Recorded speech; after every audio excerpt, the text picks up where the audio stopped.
Ah, sumpah, pusing banget. Medan listrik, medan magnet, barangnya nggak kelihatan, tapi rumusnya satu buku. Gimana mau paham coba kalau cuma ngayal doang? Iya kak, aku baca definisi garis ekuipotensial sama permeabilitas juga bikin ngantuk. Aduh. Bener, di buku isinya cuma panah-panah doang. Katanya nyata dari dunia nyata, tapi kok rasanya kayak lagi belajar ilmu gaib ya? Nah itu justru kuncinya guys. Kalau nggak kelihatan, kenapa nggak kita paksa aja biar kelihatan? Hah? Maksudnya gimana, Rul? Kita mau visualisasiin medan listrik sama medan magnet gitu? Doi, kita buktiin kalau panah-panah di buku itu beneran ada, bukan cuma gambar doang. Emangnya kamu tahu caranya, Ruh? Jujur aku juga belum kebayang sih teknisnya gimana. Ya, kirain udah ada ide. Terus mau gimana tuh? Ya makanya, gimana kalau kita bedah bareng-bareng sekarang? Kita cari teorinya, terus kita rancang eksperimennya pakai barang yang ada di kosan ini. Bagus nggak tuh? Wah, boleh juga tuh. Daripada pusing sendiri-sendiri, mending kita kereok bareng-bareng. Gas lah, penasaran aku juga. Berawal dari rasa penasaran dan kebingungan berjamaah, kita akhirnya mutusin buat membedah teori ini bareng-bareng dan ngerancang eksperimen bersama. Oke, kita bagi dua topiknya biar cepat, elektrisasi sama magnetisasi. Coba cari gimana caranya kita bisa melihat medan listrik. Nih ketemu medan listrik atau E itu berhubungan sama potensial listrik atau Pi. Rumusnya E sama dengan minus nabla Pi. Sambungannya ke sini nih, Riz. Kalau misalkan ada beda tegangan, pasti ada medan listrik.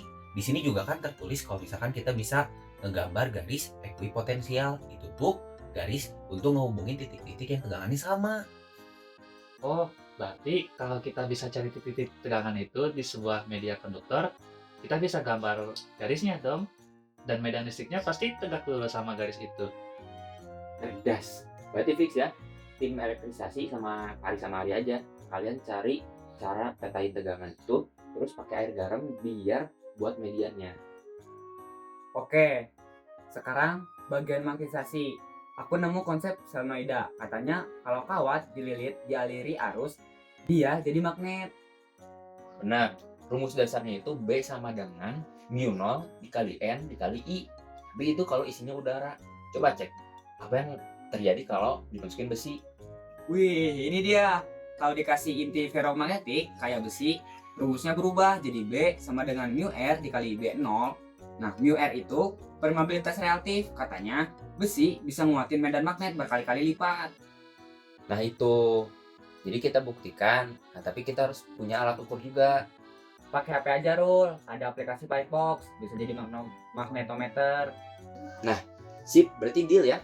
Faris sama Arya eksekusi elektrisasi air garam.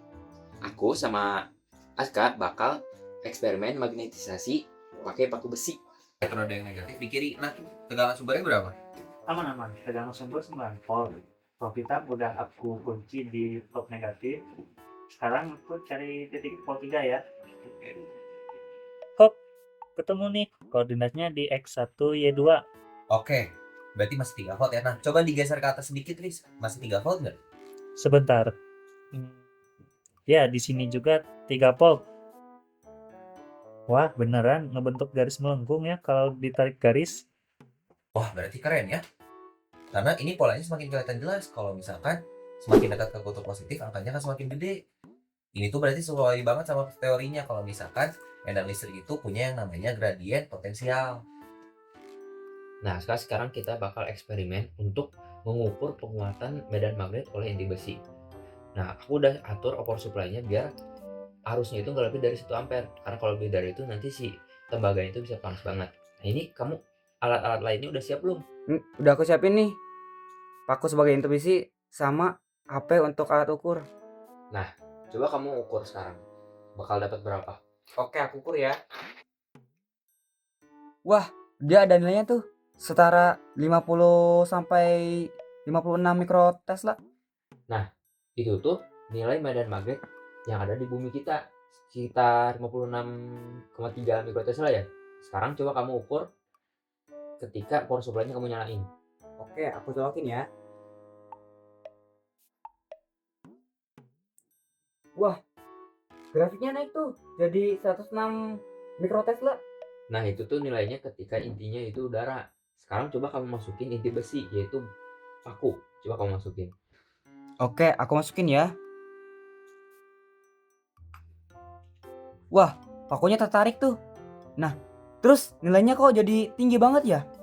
700 sampai 800 mikrotesla. Nah, betul banget. Berarti ini tuh ngebuktiin bahwa si inti besinya itu bisa mengonsentrasikan si medan magnet. Wah, keren banget tuh. Tapi ini aku matiin dulu ya power supply-nya. Takut kumparannya kepanasan.